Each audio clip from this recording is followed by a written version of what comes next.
ಆಚಿ chilli powder ಸಖತ್ ಖಾರ ಬಣ್ಣ ಮತ್ತು ರುಚಿ ಆಚಿ ಚಿಲ್ಲಿ ಪೌಡರ್.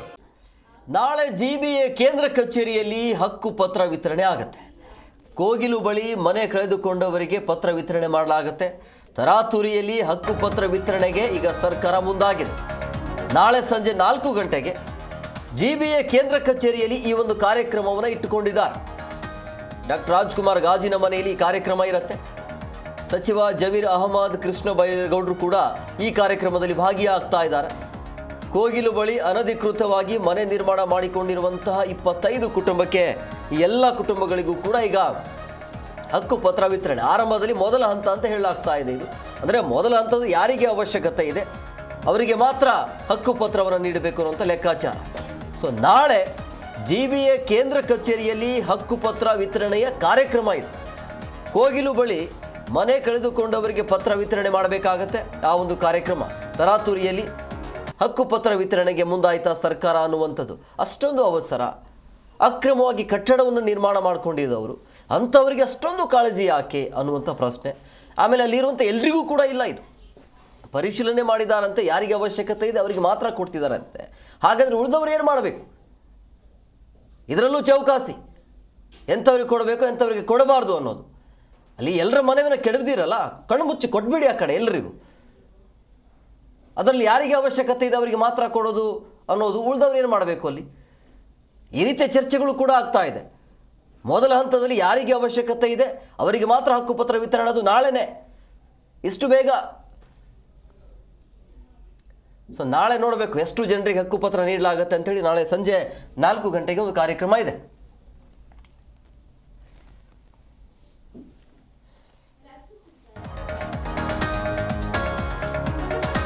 ಇನ್ನು ಕೋಗಿಲು ಬಡಾವಣೆ ನಿವಾಸಿಗಳಿಗೆ ಮನೆ ನೀಡುವಂತಹ ವಿಚಾರಕ್ಕೆ ಸಂಬಂಧಪಟ್ಟಂತೆ ಮಾನದಂಡಗಳ ಪ್ರಕಾರ ಅರ್ಹರನ್ನ ಪರಿಶೀಲನೆ ಮಾಡಿ ಈ ಒಂದು ಹಕ್ಕುಪತ್ರವನ್ನು ಕೊಡ್ತೀವಿ ಅನ್ನೋದು ವಿಧಾನಸೌಧದಲ್ಲಿ ಸಚಿವ ಕೃಷ್ಣ ಬೈರೇಗೌಡ ಹೇಳಿಕೆಯನ್ನು ಕೊಟ್ಟಿದ್ದಾರೆ.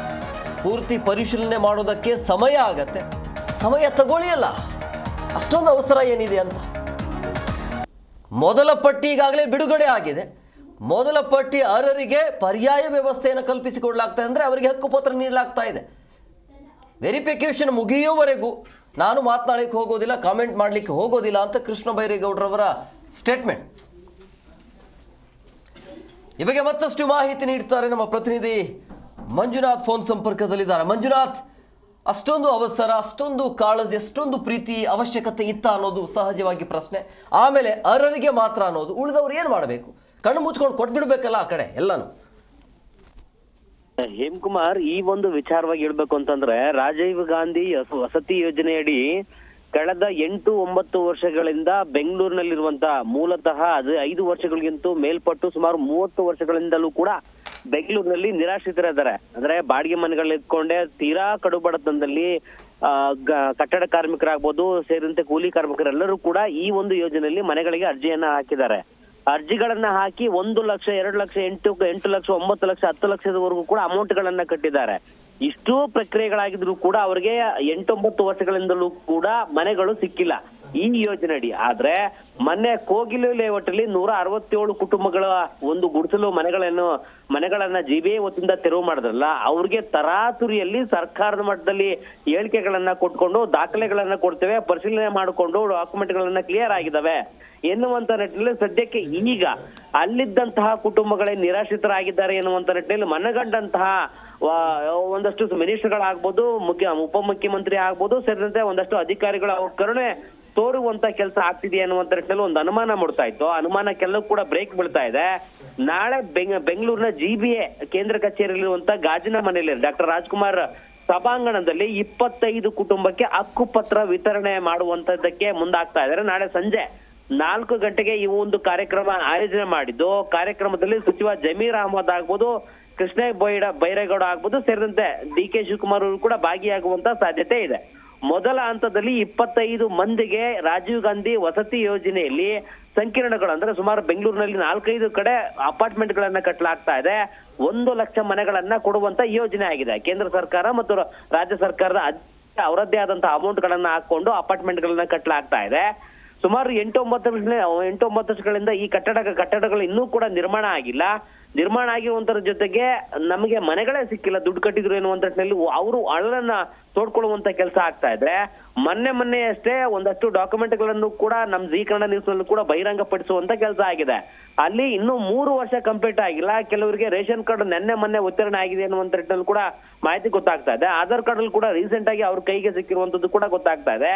ಬೆಂಗಳೂರಿನ ಮೂಲ ನಿವಾಸಿಗಳು ಕೇವಲ 25ರಿಂದ 30 ಜನ ಅಷ್ಟೇ ಏನ್ ಅಲ್ಲಿ ಕೋಗಿಲೆ ಲೇಔಟ್ನಲ್ಲಿ ನಿರಾಶ್ರಿತರು ಎನ್ನುವಂತ ನಿಟ್ಟಿನಲ್ಲಿ ಏನ್ ಹೆಸರು ಕೇಳಿ ಬರ್ತಾ ಇದೆಯೋ, ಕೇವಲ 25-30 ಕುಟುಂಬಗಳು ಅಷ್ಟೇ ಅಲ್ಲಿ ಮೂಲ ಬೆಂಗಳೂರಿಗೆ ಇರುವಂತದ್ದು. ಇನ್ನು ಉಳಿದಂತವ್ರೆಲ್ಲರೂ ಕೂಡ ವಲಸೆ ರೂಪದಲ್ಲಿ ಬಂದಿದೆ ಎನ್ನುವಂತ ನಿಟ್ಟಿನಲ್ಲಿ ಅನುಮಾನ ಕೂಡ ಸೃಷ್ಟಿ ಆಗ್ತಾ ಇದೆ. ಈ ಒಂದು ವಿಚಾರ ಬಗ್ಗೆ ಹೋರಾಟಗಳು ಕೂಡ ಆಗ್ತಾ ಇದೆ. ಕೆಲವೊಂದು ಸಂಘಟನೆಗಳು ಇದು ಕೊಡ್ತಿರುವಂತದ್ದು ಮಹಾ ತಪ್ಪು, ಬೆಂಗಳೂರಿನಲ್ಲಿ ಯಾರು ಮೂಲ ಇರ್ತಾರೋ ಅರ್ಜಿಗಳನ್ನ ಮಂಜುನಾಥ್ ಇನ್ನೊಂದು ವಿಚಾರ, ಈಗ ಅರ್ಹರಿಗೆ ಅಂದ್ರೆ ಯಾರಿಗೆ ಅವಶ್ಯಕತೆ ಇದೆ ಅವರಿಗೆ ಮಾತ್ರ ಹಕ್ಕುಪತ್ರವನ್ನು ಕೊಡ್ತಾ ಇದೀವಿ ಅನ್ನೋದು ಯಾವ ಮಾನದಂಡದ ಮೇಲೆ ಅರ್ಹರು ಅಂತ ಹೇಳಲಾಗ್ತಾ ಇದೆ? ಅದೇ ಒಂದು ಅನುಮಾನ ಸೃಷ್ಟಿ ಆಗ್ತಿರುವಂತದ್ದು ಹೇಮಕುಮಾರ್. ಇಲ್ಲಿ ಮಾನದಂಡ ರೂಪದಲ್ಲಿ ಕೇಳಿ ಬರ್ತಿರುವಂತ ಪ್ರಶ್ನೆಗಳಿಗೆ ಸರ್ಕಾರ ಮಟ್ಟದಲ್ಲಿರುವಂತ ಸಚಿವರು ಕೂಡ ಉತ್ತರವನ್ನ ಕೊಡ್ಲಿಕ್ಕೆ ಸಾಧ್ಯ ಆಗ್ತಾ ಇಲ್ಲ, ಅಧಿಕಾರಿಗಳು ಕೂಡ ಉತ್ತರವನ್ನ ಕೊಡ್ಲಿಕ್ಕೆ ಸಾಧ್ಯ ಆಗ್ತಾ ಇಲ್ಲ. ಜೊತೆಗೆ ಮೊನ್ನೆ ಏನು ಅಲ್ಲಿ ಪ್ರಕ್ರಿಯೆಗಳನ್ನ ಮುಗಿಸ್ತಾ ಬಂದ್ರು ಅಧಿಕಾರಿಗಳು, ಡಾಕ್ಯುಮೆಂಟ್ ಗಳನ್ನ ಪರಿಶೀಲನೆ ಮಾಡ್ತಾರೆ, ಆಧಾರ್ ಕಾರ್ಡ್ ಯಾವಾಗ ಅವ್ರ ಕೈಗೆ ಸಿಕ್ಕಿರುತ್ತೆ ಅನ್ನುವಂತ ಪರಿಶೀಲನೆ ಮಾಡಿರ್ತಾರೆ, ಜೊತೆಗೆ ರೇಷನ್ ಕಾರ್ಡ್ ಯಾವಾಗ ಸಿಕ್ಕಿರುತ್ತೆ ಅಂತ ಪರಿಶೀಲನೆ ಮಾಡಿರ್ತಾರೆ. ನಾನಾ ರೀತಿಯಾದ ಡಾಕ್ಯುಮೆಂಟ್ಗಳೆಲ್ಲವೂ ಕೂಡ ಪರಿಶೀಲನೆ ಆದ ಬಳಿಕ ಅಂತಿಮವಾದಂತಹ ಹಂತಕ್ಕೆ ಬಂದಿರುವಂತ ಸಾಧ್ಯತೆ ಇದೆ. ಆದ್ರೆ ಅಧಿಕೃತವಾಗಿ ಯಾರಿಗೆ ಈ 20-25 ಕುಟುಂಬಗಳಿಗೆ ನಾಳೆ ಈ ಹಕ್ಕುಪತ್ರವನ್ನು ಕೊಡ್ತಾ ಇದಾರೋ, ಅಂತಿಮ ಹಂತದಲ್ಲಿರುವಂತ ಈ ಕುಟುಂಬಗಳು ಎಷ್ಟರ ಮಟ್ಟಿಗೆ ಅಲ್ಲಿ ಅಸಲಿಯಾಗಿದೆ ಅನ್ನುವಂಥದ್ದೇ ದೊಡ್ಡ ಮಟ್ಟದ ಪ್ರಶ್ನೆ ಆಗಿದೆ. ಈ ಮೂಲಕವಾಗಿ ತರಾತುರಿಯಲ್ಲಿ ಕೊಡ್ತಿರುವಂತದ್ದು ಎಷ್ಟು ಸರಿ ಎನ್ನುವಂತ ನಿಟ್ಟಿನಲ್ಲಿ ಈ ಹಿಂದೆ ಅರ್ಜಿಗಳನ್ನ ಹಾಕಿ ಮನೆಗಳಿಗೆ ಕಾದು ಕೂತಿದಾರಲ್ಲ, ಅವರ ಬೇಡಿಕೆ ಕೂಡ ಆಗಿದೆ. ಇನ್ನು ಹೆಚ್ಚಿನ ರೂಪದಲ್ಲಿ ಹೇಳೋದಾದ್ರೆ ಒಂದು ರೀತಿಯಾದಂತ ನಾಳೆ ಕಾರ್ಯಕ್ರಮಕ್ಕೆ ಅಡ್ಡಿಪಡಿಸುವಂತ ಕೆಲಸವೂ ಕೂಡ ಸಾಧ್ಯತೆ ಹೆಚ್ಚಿಗೆ ಕಾಡ್ತಾ ಇದೆ Hemakumar. Okay, thank you Manjunath ನಿಮ್ಮೆಲ್ಲ ಡೀಟೇಲ್ಸ್ಗಾಗಿ.